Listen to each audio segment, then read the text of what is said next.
물의 도시 베니스를 찾았다. 베니스는 바다 위에 건축된 수상 도시이며 세계적으로 유명한 베니스 영화제가 열리는 곳이기도 하다.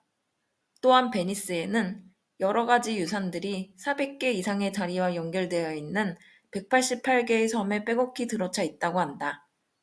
우리는 수상 택시를 타고 S자 라인의 베니스로 들어갔다.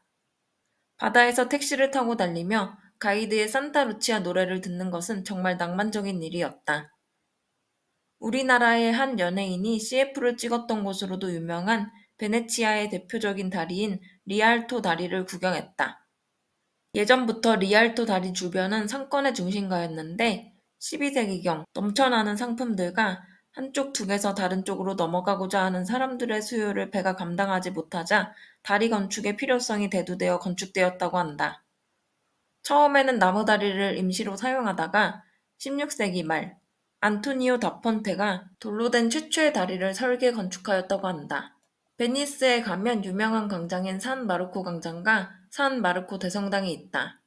당시 화려한 행렬과 각종 행사를 했던 곳이 바로 이 광장이며 광장 옆으로는 1902년에 무너진 것을 다시 세운 종탑이 있으며 광장의 주위에는 흰 대리석의 열주가 줄지어 있는 회랑이다. 이 광장을 보고 나폴레옹은 유럽에서 가장 우아한 응접실이라고 언급했다고 한다. 이곳은 수많은 비둘기떼와 사람들로 가득한 곳이기도 한데 점점 물에 잠기고 있어서 여름에는 광장에 설치된 다리를 건너서 이곳을 구경해야 한다고 한다. 점점 베니스가 잠겨가고 있다니 안타깝기만 했다. 산 마르코 대성당은 2명의 상인이 이집트의 알렉산드리아에서 가져온 성 마르코 유골의 납골당으로 세워진 것이다. 그 후 성 마르코는 베네치아 공화국의 수호성인이 되었다고 한다. 성당 위에 우뚝 솟은 수호성인 산 마르코 동상과 성당 정문 아치에 티치아노가 그린 성 마르코의 업적을 기리는 벽화, 황금색 장식품들은 가히 예술적이었다. 광장 옆에 위치한 두칼레 궁전은 679년부터 1797년까지 1100년 동안 베네치아를 다스린 120명의 베네치아 총독의 공식적인 주거지였다고 한다. 그곳에서 벗어나 조금만 가면 탄식의 다리도 볼 수 있는데 이 다리는 두칼레 궁전과 작은 운하를 사이에 두고 동쪽으로 나 있는 감옥을 잇는 다리이다. 10인의 평의회에서 형을 받은 죄인은 누구나 이 다리를 지나 감옥으로 연행되었는데 죄인들은 이 다리의 창을 통해 밖을 보며 탄식을 했다고 한다. 우리는 베니스에서 유명한 유리공예를 하는 것도 구경하고 그 유명한 곤돌라도 탈 수 있었다. 베네치아시는 운하가 도로의 역할을 하는 수상도시여서 곤돌라는 11세기경부터 시내의 중요한 교통수단으로 사용되었다고 한다. 사공이 배를 젓고 노래를 하는 가운데 곤돌라를 타고 베니스의 구석구석을 도는 것은 정말 낭만적인 일이었다. 다시 베니스를 빠져나오기 위해 수상택시를 탔는데 갑판에서 베니스의 밤하늘에 뜬 별과 달을 바라보니 아름다운 성악 음악이 떠올랐고 그런 내 마음속 음악과 더불어 감상에 젖어 배를 탈 수 있었던 것은 황홀한 경험이었다. 우리는 다시 스위스로 향했다. 스위스 루체른에 들러 잠시 관광을 하고 다시 한국에 돌아가기 위해서였다. 벌써 마지막 날이라니 아쉬움이 밀려왔다. 우리는 스위스로 가는 길에 세계에서 가장 길다는 생고타드 터널도 지났다. 터널이 워낙 길어서인지 중간중간 차량을 정비하거나 휴식할 수 있게 해놓은 시설도 볼 수 있었다. 몇 분 동안 터널을 지났는지는 잘 기억이 나진 않지만 정말 길었던 터널이었다. 스위스에 도착하니 눈에 띈 것은 전기로 다니는 버스였다. 스위스 정책상 스위스의 공기를 오염시키지 않기 위해 전기버스가 다니고 있다는 것이 가이드의 설명이었다. 도로 위에 전기버스가 어떻게 자유롭게 다닐 수 있을까 의아했지만 버스는 전선에 구애받지 않고 자유롭게 다니는 것 같이 보였다. 스위스의 루체른에서의 첫 관광지는 카펠교였다. 가장 오래된 목조다리라는 카펠교는 호수 위에 위치해 있었고 그 다리 안에는 많은 미술작품들이 그려져 있었다. 때마침 눈까지 내려서 호수 위의 다리와 호수 위에서 한가롭게 놀고 있는 오리들의 모습이 너무나 낭만적으로 보였다. 그 다음으로 간 곳은 빈사의 사자상이 있는 곳이었다. 자연석에 새겨져 있는 이 조각은 1792년 프랑스 혁명 때 파리에서 루이 16세가 머물던 궁전을 지키다 전멸한 800명의 스위스 병사들을 기리기 위해 만들어진 것이라고 한다. 심장을 찔린 사자가 부르봉 왕가의 문장인 흰 백합의 방패를 마지막 순간까지 사수하는 모습이 깊은 슬픔을 전해주고 있었다. 빈사의 사자상을 끝으로 우리는 여행을 마치고 인천공항으로 돌아가기 위해 취리히 공항을 찾았다. 그동안 수고한 운전기사 아저씨와는 사진 촬영을 하며 아쉬움을 달랬다. 하루하루가 너무 빨리 지나가서 더 좋은 추억을 만들지 못한 것이 아쉽기도 하고 후회가 되기도 한 여행이었다. 그렇게 우리는 취리히 공항에서 인천공항으로 다시 일상으로 되돌아왔다. 여행은 매우 즐겁고 유익했다. 교과서로만 배웠던 내용들을 여행을 하면서 실제로 접해볼 수 있었던 것이 유익했고, 내가 사는 나라와 다른 음식, 다른 언어, 다른 에티켓 등을 경험하며 세상에 대한 좀 더 넓은 안목을 가질 수 있었던 것이 여행의 장점이었다. 여행을 하면서 이렇게 장점만 있으면 좋았겠지만, 여행 기간 동안 여행사와의 갈등 등 단점도 있었다. 하지만 여행을 통해서 국내의 상황이나 산업에 대해서 많은 생각을 해볼 수 있었던 것이 또 하나의 새로운 수학이었다.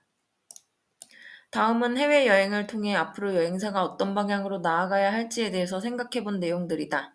우리나라 관광산업 전망, 여행사가 지행해야 할 점들. 여행사는 소비자들에게 폭넓은 정보를 제공해야 한다. 우리나라의 관광업은 국민들의 삶의 질과 소득 수준이 높아지면서 1990년대 들어 비약적으로 발전하기 시작했다. 해외 관광 상품이 더 다양해지고 가격도 저렴해지면서 해외여행은 더 이상 부유층만의 전유물이 아닌 돈과 시간과 여유만 있다면 누구든지 누릴 수 있는 일이 되었다. 나의 부모님만 해도 1990년대 중반부터 평균 연 2회 정도는 꼭 해외여행을 하기 시작하셨다. 여행은 일상의 좁은 시야에서 벗어나 더 큰 세계를 보며 넓은 시야를 갖게 해주며 삶을 재충전해주고 활력과 자신감을 주기에 누구나 다 가고 싶어하고 도전하는 것 같다. 여행도 유행이 있다고 하는 이야기를 들었다. 최근에는 소득 수준이 더 높아져서인지 사람들이 중국, 일본, 동남아시아보다 유럽과 미국 쪽에 더 많은 관심을 갖고 있는 듯하고 국내 여행사들도 유럽이나 미국 쪽에 사람들이 더 많이 갈 수 있도록 유도하고 있는 것 같다.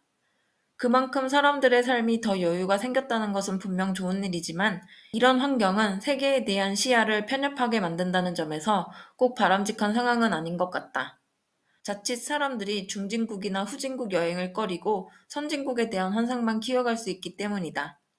여행사는 여행 상품을 판매하는 데 있어서 소비자들이 좀 더 폭넓은 선택을 할 수 있도록 폭넓은 정보를 제공할 필요가 있다. 합리적인 관광비의 책정이 필요하다. 유럽 여행을 갔을 때 좋지 않게 여겼던 것은 현지 가이드가 선택 관광비로 지나치게 높은 터무니없는 가격을 부른다는 것이었다. 본인들의 일에 충실하지 않으면서 팁과 관광비를 챙기는 데 연연해 하는 모습이 보기에 좋지 않았다. 나의 여행 중에 겪었던 일은 이탈리아의 카프리 섬을 선택 관광하고자 했을 때 비용이 120유로, 우리나라 돈으로 15만 원 정도였다. 물론 가이드들은 카프리 섬이 얼마나 환상적이고 아름다운지를 설명하며 우리가 관광을 하도록 유도했다. 아빠는 우리가 언제 또 이곳에 갈 수 있을지 모른다며 이왕 온 김에 비싸더라도 선택 관광을 하자고 하셔서 우리 가족은 4명이 480유로를 내고 카프리 섬을 관광했다. 우리가 이 비용을 내고 한 일은 소렌토역까지 가서 열차를 탄 것, 소렌토 항구에서 카프리 섬까지 배를 탄 것, 미니봉고를 빌려서 소렌토 섬을 한 바퀴 돈 것뿐이었다. 나중에 카프리 섬을 방문한 한 방문객을 통하여 카프리 섬까지의 배값은 1만 원도 채 되지 않는다고 들었다. 이 이야기를 듣는 순간 터무니없이 높은 가이드비에 화가 났다. 그뿐만 아니라 베니스에서는 수상택시로 개별 여행을 할 경우 11유로만 탈 수 있다고 했는데 우리는 가이드에게 각 사람당 30유로씩이나 내고 수상택시를 탔다. 물론 가이드도 어느 정도 이익이 있어야 가이드 일을 할 수 있긴 하지만 이것은 좀 심하다고 여겨졌다. 물론 나의 여행 경험은 돈을 주고 살 수 없을 정도로 값지고 귀중한 것이었지만 여행객들의 여행을 하고자 하는 심리를 이용하여 너무나 높은 관광비를 받는 것은 정말 부당하다고 생각한다. 여행사는 지나치게 높은 관광비를 지향하고 소비자들에게 합리적인 가격 정책을 펼치는 것이 옳다.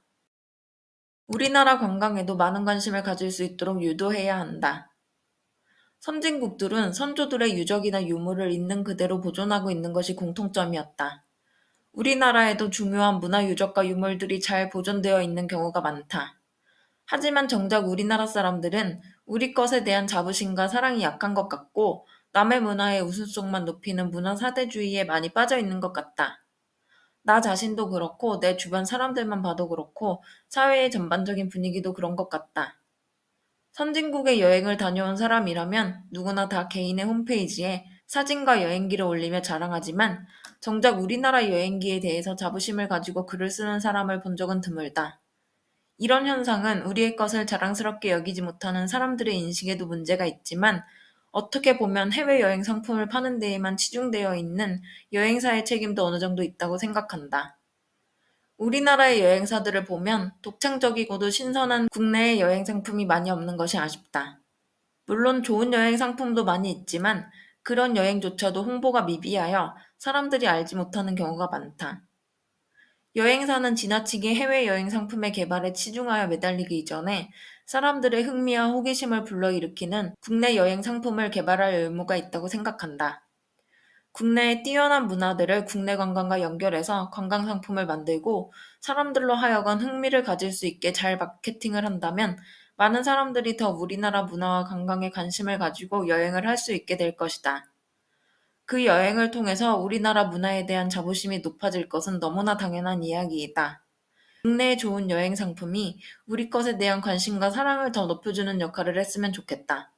세계가 많이 좁아졌고 세계는 일일 생활권이 되어가고 있다. 우리의 것을 무시하고 문화사대주의적인 태도를 가진다면 우리의 문화가 이 치열한 경쟁 사회인 21세기에 금방 사라질 것은 너무나 뻔한 일이다. 우리 것에 대한 관심과 사랑을 바탕으로 하여 세계를 이해해 나간다면 우리나라는 문화 강국이 됨과 동시에 국민은 다른 나라 문화들을 더 넓은 마음으로 받아들이고 이해할 수 있는 세계 시민으로서의 자격을 잘 갖출 수 있게 될 것이다.